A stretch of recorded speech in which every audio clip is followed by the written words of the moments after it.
Hi all, നമുക്ക് next ക്ലാസ്സിലേക്ക് പോവാം. അപ്പോൾ കഴിഞ്ഞ ദിവസത്തെ കാര്യങ്ങളൊക്കെ നിങ്ങൾക്ക് ക്ലിയർ ആയിട്ടുണ്ടാവും.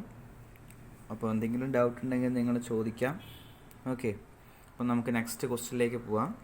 ഈ ഒരു ടൈപ്പ് വളരെ ഇമ്പോർട്ടൻ്റ് ആയിട്ടുള്ള ക്വസ്റ്റ്യനാണ്. 20 മാർക്കിനൊക്കെ പ്രീവിയസ് ഇയറിൽ ഈ ഒരു മോഡൽ ക്വസ്റ്റ്യൻ ചോദിച്ചിട്ടുണ്ട്. ഓക്കെ, കാര്യം മനസ്സിലാക്കി കഴിഞ്ഞാൽ വളരെ സിമ്പിളാണ്. നിങ്ങൾക്കത് ഈസി ആയിട്ട് 20 മാർക്ക് സ്കോർ ചെയ്യാനായിട്ട് പറ്റും. Okay, a rectangular concrete beam of cross section 30 cm deep and 20 cm wide is pre-stressed by means of 15 wires of 5 mm diameter located 6.5 cm from the bottom of the beam and 3 wires of diameter 5 mm 2.5 cm from the top. അപ്പോൾ നമുക്കിവിടെ ആ concrete ബീമിൻ്റെ cross section തന്നിട്ടുണ്ട്. D is equal to capital D is equal to 30 cm, അതായത് 300 mm. B is equal to 20 cm, അതായത് 200 mm അല്ലേ. ഇനി ഇതിലേക്ക് pre stressing force കൊടുക്കുന്നത് പ്രീ സ്ട്രെസ്സിങ് വയേഴ്സിലൂടെയാണ്. ഓക്കെ, അപ്പം അതെങ്ങനെയാണ് ആ പ്രീ സ്ട്രെസ്സിങ് വയേഴ്സ് എവിടെയാണ് ലൊക്കേറ്റ് ചെയ്തിട്ടുള്ളതെന്ന് ചോദിച്ചു കഴിഞ്ഞാൽ ഒരു 15 വയേഴ്സ് 5 mm ഡയമീറ്ററിൻ്റെ ഒരു 15 വയേഴ്സ് ബോട്ടത്തുനിന്ന് 6.5 cm, അതായത് 65 mm മാറിയിട്ടാണ് കൊടുത്തിട്ടുള്ളത്. അതേപോലെ തന്നെ 5 mm ഒരു 3 വയർ ടോപ്പിൽ നിന്ന് 25 mm മാറിയിട്ട്, അല്ലെങ്കിൽ 2.5 cm ടോപ്പിൽ നിന്ന് മാറിയിട്ടാണ് 3 ബാർസ് കൊടുത്തിട്ടുള്ളത്, അല്ലെങ്കിൽ 3 വയേഴ്സ് കൊടുത്തിട്ടുള്ളത്. ക്ലിയർ ആയോ? അതായത് ഈ പ്രീ സ്ട്രെസ്സിങ് ഫോഴ്സ് കൊടുത്തിട്ടുള്ളതെന്ന് പറഞ്ഞു കഴിഞ്ഞാൽ ടോട്ടൽ 18 വയേഴ്സ് കൊണ്ടാണ്, അതായത് പ്രീ സ്ട്രെസ് ചെയ്യുന്ന ടെൻഡൻസ് അല്ലെങ്കിൽ വയേഴ്സ്. ഓക്കെ, അതിലൂടെയാണ് നമ്മൾ കൊടുത്തിട്ടുള്ളത്. 18 വയേഴ്സ് ഉണ്ട്. അപ്പോൾ അതിൽ 18ൽ 15 വയേഴ്സ് ലൊക്കേറ്റ് ചെയ്തിരിക്കുന്നത് ബോട്ടത്തിലാണ്, ബോട്ടത്തിൽ നിന്ന് 65 mm മാറിയിട്ടാണ്. ഓക്കെ, അതേപോലെ 3 വയേഴ്സ്, ബാക്കിയുള്ള 3 വയേഴ്സ് ലൊക്കേറ്റ് ചെയ്തിരിക്കുന്നത് ടോപ്പിൽ നിന്ന് 25 mm മാറിയിട്ടാണ്. ഓക്കെ, ഇത്രയും കാര്യങ്ങൾ ക്ലിയർ ആയോ പറഞ്ഞിരിക്കുന്നത്?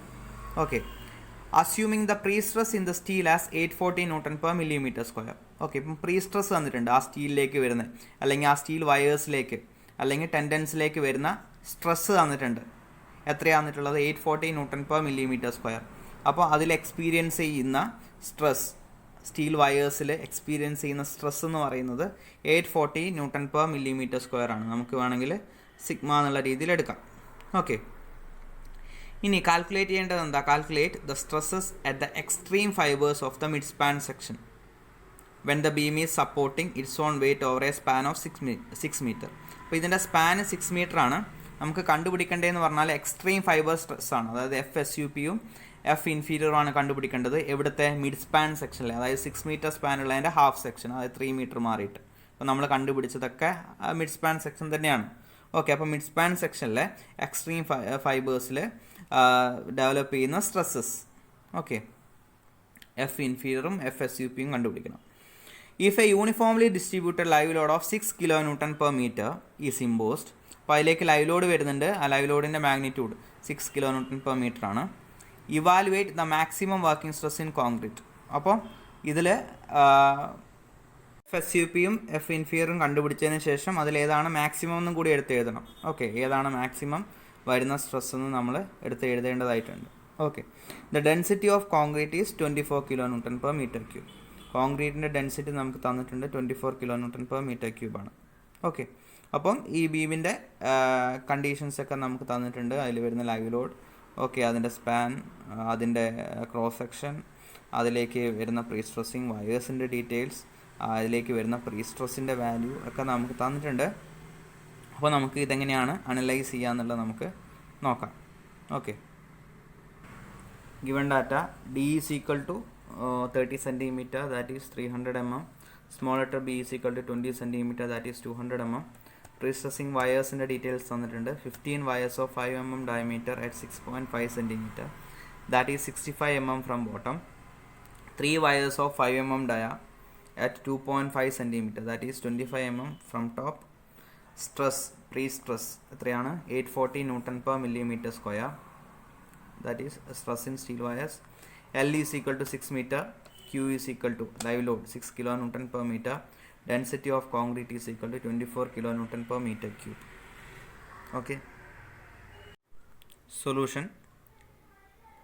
Stresses at extreme fibres of the mid span section. അപ്പം ഇതിൽ ഡെവലപ്പ് ചെയ്യുന്ന എക്സ്ട്രീം ഫൈബർ ഡെവലപ്പ് ചെയ്യുന്ന റിസൾട്ടൻറ്റ് സ്ട്രെസ്. ഓക്കെ, അപ്പോൾ ടോപ്പിൽ ഡെവലപ്പ് ചെയ്യുന്ന റിസൾട്ടൻറ്റ് സ്ട്രെസ് എത്രയാണ്? FSUP അല്ലേ? അപ്പോൾ FSUP is equal to P/A minus PE/ZT plus MG/ZT plus MQ/ZT. അതേപോലെ തന്നെ ബോട്ടത്തിൽ ഡെവലപ്പ് ചെയ്യുന്നത് എത്രയാണ്? F ഇൻഫീരിയർ അല്ലേ? That is equal to P/A plus PE/ZB minus MG/ZB minus MQ/ZB. അപ്പം എക്സ്ട്രീം ഫൈബേഴ്സിലുള്ള സ്ട്രെസ്സസ് അല്ലേ, അതായത് റിസൾട്ടൻറ്റ് സ്ട്രെസ് കണ്ടുപിടിക്കാനുള്ള ഇക്വേഷൻ നമ്മൾ എഴുതി കഴിഞ്ഞു. ഓക്കെ, ഇനി നമുക്ക് ഓരോരോ സ്ട്രെസ്സസ് ആയിട്ട് നമുക്ക് കണ്ടുപിടിക്കാം. P/A ആദ്യം കണ്ടുപിടിക്കാം, PE/ZT, MG/ZT, MQ/ZT, ഓരോരോ സ്ട്രെസ്സസ് ആയിട്ട് നമുക്ക് കണ്ടുപിടിക്കാം. എന്നിട്ട് നമുക്ക് എന്ത് ചെയ്യാം? ലാസ്റ്റ് ആഡ് ചെയ്തിട്ട് എക്സ്ട്രീം ഫൈബേഴ്സിൽ ഡെവലപ്പ് ചെയ്യുന്ന റിസൾട്ടൻറ്റ് സ്ട്രെസ് എത്രയാണെന്നുള്ളത് നോക്കാം. ഓക്കെ, ആദ്യം നമുക്ക് P/A എന്നുള്ള ടേം കണ്ടുപിടിക്കാം. അപ്പം P/A കണ്ടുപിടിക്കാൻ വേണ്ടിയിട്ട് ആദ്യം നമുക്ക് എന്ത് വേണം? P വേണം അല്ലേ? പ്രീ സ്ട്രെസ്സിങ് ഫോഴ്സ് P വേണം. അപ്പം P ഈസ് ഈക്വൽ ടു എങ്ങനെ കണ്ടുപിടിക്കാം? ടെൻഡൻസിൽ അല്ലെങ്കിൽ സ്റ്റീൽ വയേഴ്സിൽ ഡെവലപ്പ് ചെയ്യുന്ന സ്ട്രെസ് ഇൻറ്റു ആ സ്റ്റീൽ വയേഴ്സിൻ്റെ ഏരിയ അല്ലേ? കാരണം stress is equal to force by area ആണ്. ഇപ്പോൾ നമുക്ക് ഫോഴ്സ് ആണ് വേണ്ടതെങ്കിൽ സ്ട്രെസ് ഇൻറ്റു ഏരിയ ചെയ്താൽ മതി. സ്ട്രെസ് നമുക്ക് ഓൾറെഡി തന്നിട്ടുണ്ട്, ഏരിയ നമുക്ക് കണ്ടുപിടിക്കാവുന്നതേ ഉള്ളൂ. ഓക്കെ, അപ്പോൾ P is equal to stress 840 അല്ലേ? 840 Nm/mm² ആണ്. അപ്പോൾ 840 into area of cross section of the wires എത്രയാണ്? എത്ര വയേഴ്സ് ഉണ്ട് പ്രീ സ്ട്രെസ്സിങ് ഫോഴ്സ് കൊടുക്കുന്ന?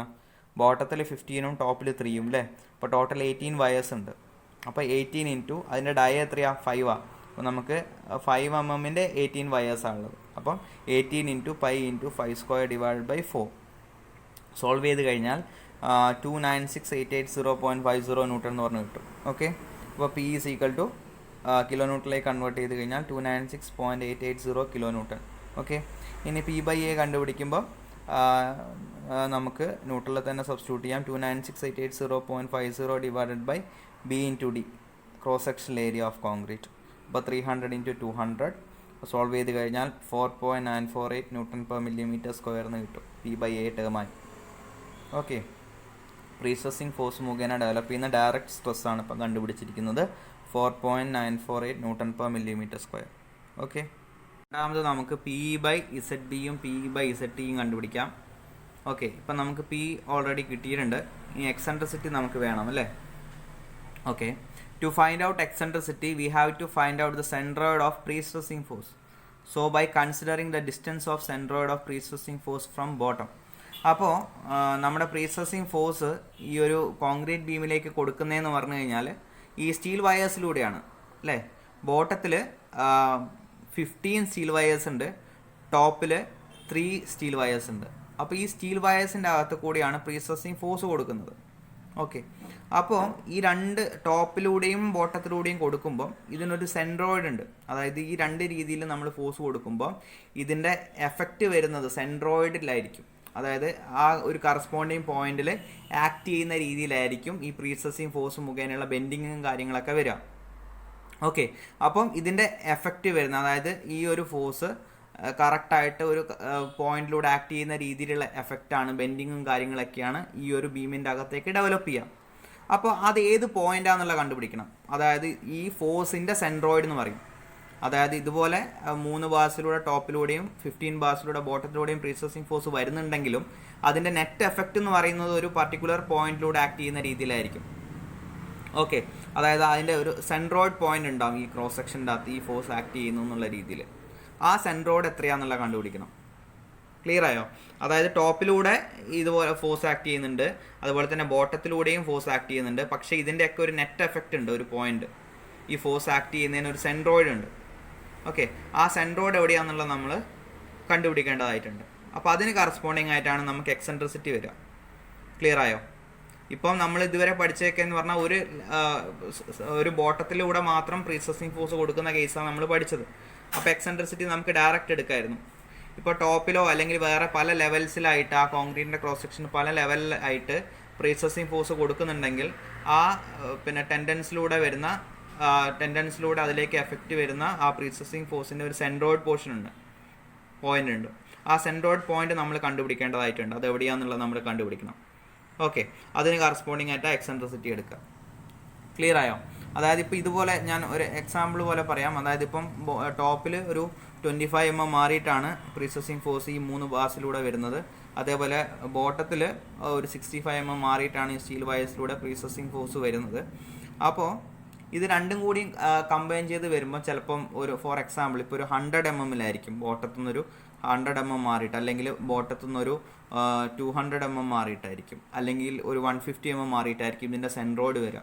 ഓക്കെ, അപ്പോൾ അത് എവിടെയാണെന്നുള്ള കണ്ടുപിടിക്കണം. അപ്പോൾ അതിലൂടെ കറക്റ്റ് ആ സെൻട്രോയിഡിലൂടെ ഒരു പ്രീസസിങ് ഫോഴ്സ് ആക്ട് ചെയ്ത് കഴിഞ്ഞാൽ ഉണ്ടാവുന്ന എഫക്റ്റ് ആയിരിക്കും ഈ ഒരു രീതിയിൽ, അതായത് 3 ബാർ മേലെയും 15 ബാർ ബോട്ടത്തിലും കൊടുക്കുമ്പോൾ ഡെവലപ്പ് ചെയ്യുന്ന പ്രീസസിങ് ഫോഴ്സിൻ്റെ എഫക്റ്റും.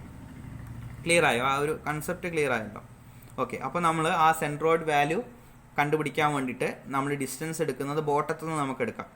ഓക്കെ, അപ്പം y ബാർ കണ്ടുപിടിക്കാനുള്ള ഇക്വേഷൻ നിങ്ങൾക്ക് ഓൾറെഡി അറിയാവുന്നതാണ്. a1y1 + a2y2 / a1 + a2.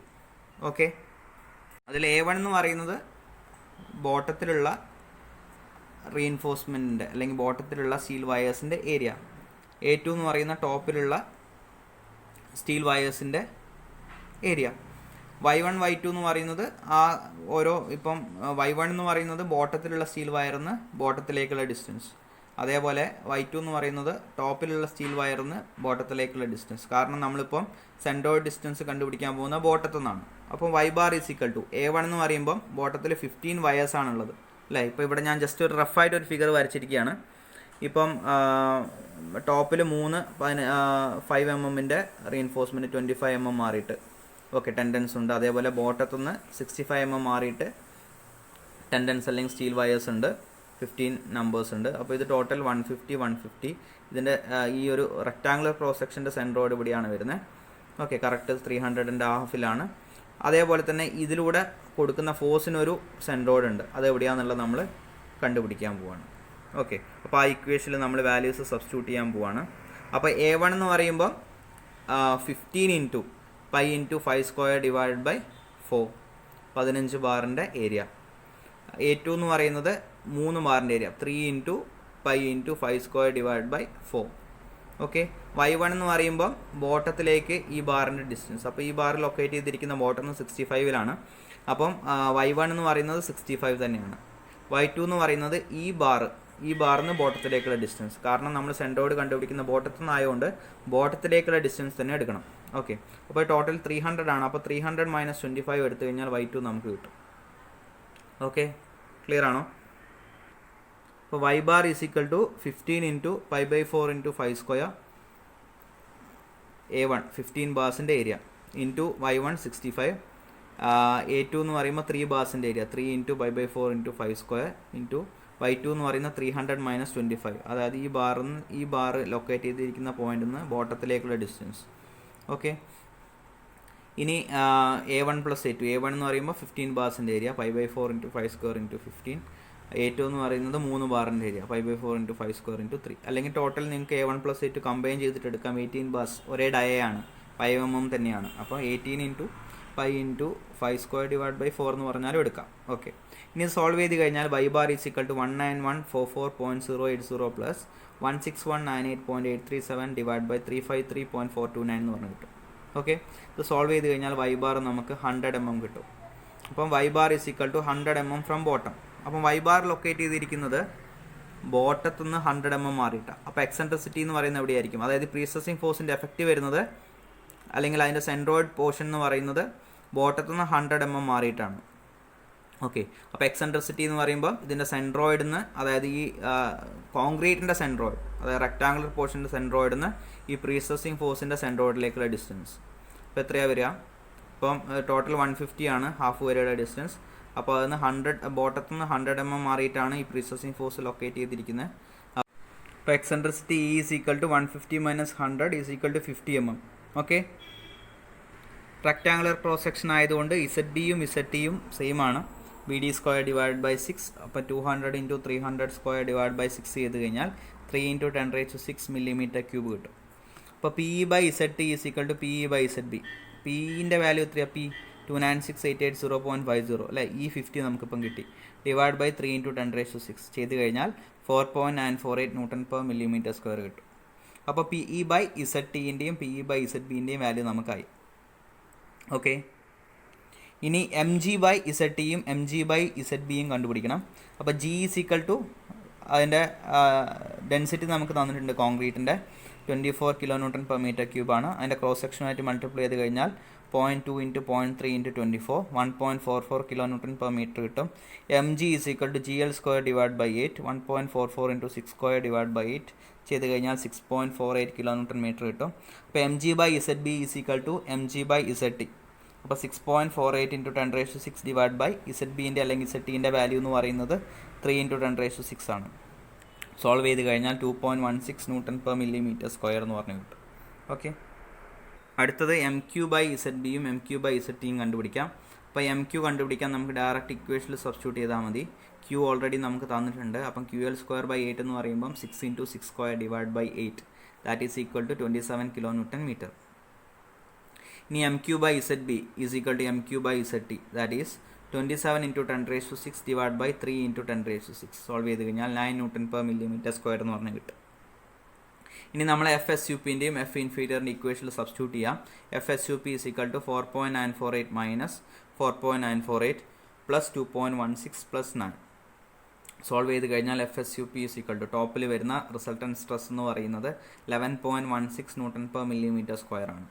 ബോട്ടത്തിൽ വരുന്ന അതുപോലെ എടുത്തു കഴിഞ്ഞാൽ 4.948 പ്ലസ് ഇവിടെ 4.948 പ്ലസ് ആണ് വരിക PE/ZBൻ്റെ ടേം -2.16 - 9 = -1.264 Nm². അപ്പോൾ മൈനസിൽ അവിടെ ആൻസർ വന്നു. അതിൻ്റെ അർത്ഥം എന്താ? ബോട്ടത്തിൽ ടെൻഷനാണ് വരുന്നത് എന്നുള്ളതാണ്. ഓക്കെ, അപ്പോൾ F ഇൻഫീരിയർ = 1.264 Nm², ടെൻഷൻ എന്നുള്ള മാർക്ക് ചെയ്ത് വെച്ചു. ഓക്കെ, ഇനി റിസൾട്ടൻറ്റ് സ്ട്രെസ്സിൻ്റെ ഡയഗ്രാം വരച്ചു. അപ്പം ഇത് ക്രോസ് സെക്ഷനാണ്. എക്സെൻട്രിസിറ്റി 50 ആണ്. 200 300 ക്രോസ് സെക്ഷൻ. ഇനി അടുത്ത P/Aൻ്റെ വാല്യൂ 4.948 Nm², ആണ്. അപ്പോൾ അത് റെക്റ്റാങ്കുലറായിട്ട് വരച്ചു. പ്ലസ് ആണ് ഫുൾ സൈൻ. അത് പ്ലസ് നമ്മുടെ PE/ZT PE/ZB രണ്ട് സെയിം ആണ്. അപ്പം 4.948 Nm² മാർക്ക് ചെയ്തു. മേലെ മൈനസ്, താഴെ പ്ലസ്. അതേപോലെ MG/ZT പ്ലസ് ആണ് 2.16, MG/ZB മൈനസിൽ 2.16. ആ ഡെഡ് ലോഡ് സ്ട്രെസ്. ഇത് രണ്ടും കൂടിയും കമ്പൈൻ ചെയ്തിട്ട് പ്രീ സ്ട്രെസ്. കാരണം പ്രീ സ്ട്രെസ്സിങ് ഫോഴ്സ് മുഖേന ഡെവലപ്പ് ചെയ്യുന്ന സ്ട്രെസ്സാണ്. അടുത്തത് live load stress 9 Nm² plus ബോട്ടത്തിൽ 9 Nm² minus is equal to 11.16 ടോപ്പിൽ, ബോട്ടത്തിൽ 1.24. മൈനസിലേക്ക് വന്നു. അപ്പം എങ്ങോട്ടേക്ക് വരണം? ഇതിലൂടെ ഇപ്പുറത്തേക്ക് പാസ് ചെയ്ത് വരണം അല്ലേ? ഇതുപോലെ. ഇവിടെ 11.16 വളരെ കൂടുതലാണ്, ബോട്ടത്തിൽ 1.264 കുറവാണ്. അപ്പോൾ അതിനെ കണക്ട് ചെയ്തിട്ട് വരച്ച് കഴിഞ്ഞാൽ നമുക്ക് റിസൾട്ടൻറ്റ് സ്ട്രെസ്സിൻ്റെ ഡയഗ്രാം കിട്ടും. ഓക്കെ, ഇത് ക്ലിയർ ആണോ? ഇതിവിടെ മൈനസിലേക്കുണ്ട്. നമ്മൾ ഇതുവരെ ചെയ്തതിൽ ഇവിടെ വന്ന് പ്ലസ് വരുന്ന രീതിയിലേ ഫിഗർ വന്നിട്ടുണ്ടായിരുന്നുള്ളൂ. അപ്പോൾ മൈനസ് വരുമ്പോൾ ഈ രീതിയിൽ നമ്മൾ മൈനസ് കാണിക്കണം. ഓക്കെ, ഇത്രയാണോ വരുന്നത് അത് ഇപ്പുറത്തേക്ക് വരയ്ക്കണം. കംപ്രഷൻ ആണെങ്കിൽ ഈ സൈഡിലേക്ക് ലെഫ്റ്റിലേക്കാണ് വരയ്ക്കുക. ടെൻഷൻ ആകുമ്പോൾ ഈ സൈഡിലേക്ക് വരയ്ക്കണം. അത് കണക്ട് ചെയ്തിട്ട് ഈ ഒരു ലൈൻ വരയ്ക്കണം. ഓക്കെ, അപ്പോൾ റിസൾട്ടൻറ്റ് സ്ട്രെസ്സിൻ്റെ ഡയഗ്രമായി. ഓക്കെ, ക്ലിയർ ആണല്ലോ?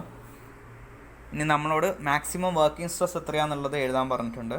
അപ്പോൾ മാക്സിമം വർക്കിംഗ് സ്ട്രെസ് ഏതാണ്? ടോപ്പിൽ വരുന്നത് തന്നെയാണ്. അപ്പം maximum working stress in concrete is equal to 11.16 Nm². Okay, clear ആണോ ഈ പ്രോബ്ലം? ഓക്കെ, അപ്പോൾ എന്തെങ്കിലും ഡൗട്ട് ഉണ്ടെങ്കിൽ ചോദിക്കുക. Okay, thank U.